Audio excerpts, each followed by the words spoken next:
So I recently made a video on Colombia and Peru. If you haven't checked that video, you can return and check this link. So in this video, I discussed why I would not do a Colombia or a Peru residency in 2023, the first quarter and second quarter. However, that is for the general public who is looking to go out and spend their time. So when you're talking about general safety and freely doing the stuff that you would otherwise do in the West, let's say in the US or Australia or Canada, those kind of activities may not be safe when it comes to Colombia. So for the general public, it may not be the wisest option, at least in the first quarter. But there are certain people who Colombia might actually be the best residency at this point. And I'm going to discuss more about it and some additional information.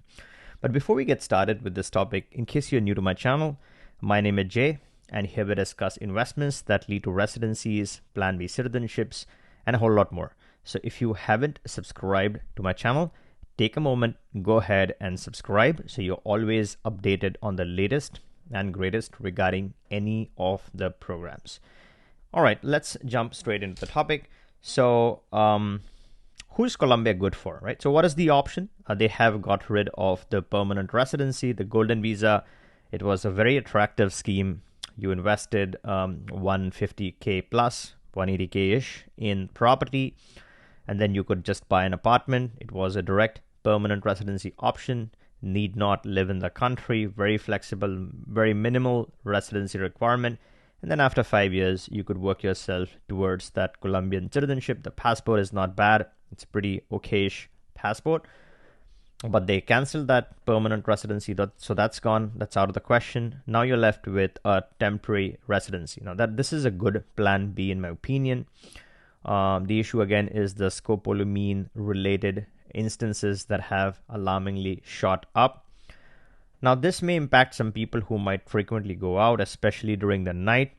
Now, if you avoid all of that, right? Let's say you have an apartment, you purchased an apartment worth 95K plus USD. That qualifies you for the investor residency. And you obviously keep the residency for as long as you want, as long as your apartment is still intact. So you can continue to renew this residency. One of the biggest advantages of the Colombian residency is that the whole process, right? So if you have visa-free access, you can conveniently travel to Colombia. You can choose your property and run your process. So you don't have to typically follow the process that you follow for other residencies. So Colombia is unique in that circumstances. And then once you are in Colombia, you have your apartment. Obviously, you land at the airport. It has fantastic connectivity with the US. So let's say you're from US or Canada. You have direct flights from most locations, from most important locations straight to Colombia. And then obviously you get to the airport and all you're doing is doing your work while you're there for. You're traveling to your bank if that's what you need to.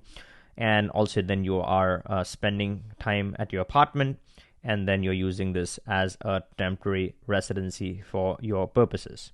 So in that sense, if you aren't going to hang out, if you're going to take precautions, if you're choosing the right areas, now picking the right spots in Colombia is extremely important.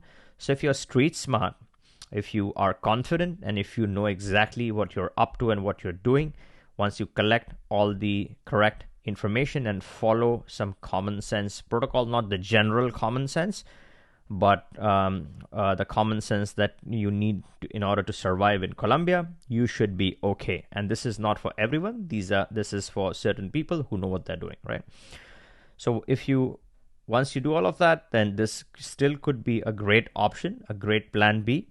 And this temporary residency does not really lead to any kind of citizenship. It could, if you really spend 10 years in the country and learn the language and spend some time that leads to some ties to the country, then you can work yourself towards the citizenship. But it's highly unlikely that getting a temporary residency, just spending a few days in Colombia, you're going to work yourself towards citizenship. It's a very difficult one, right? So before, with the golden visa, that was quite possible. A lot of people took advantage. Now, we don't know what happens at the end of 5 years when they complete 5 years.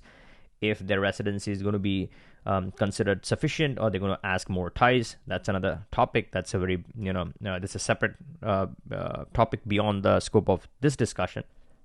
But here we are talking about the temporary residency. The residency requirements to be, the physical presence requirements on temporary residencies, it's pretty awesome. It's, you can't be out for more than 6 months. So let's say you're doing a trip. Let's say you're traveling there a couple of times in 6 months. That takes care of that. It breaks the chain. So you have to be at least once in the country every 6 months before the 6 months, expires.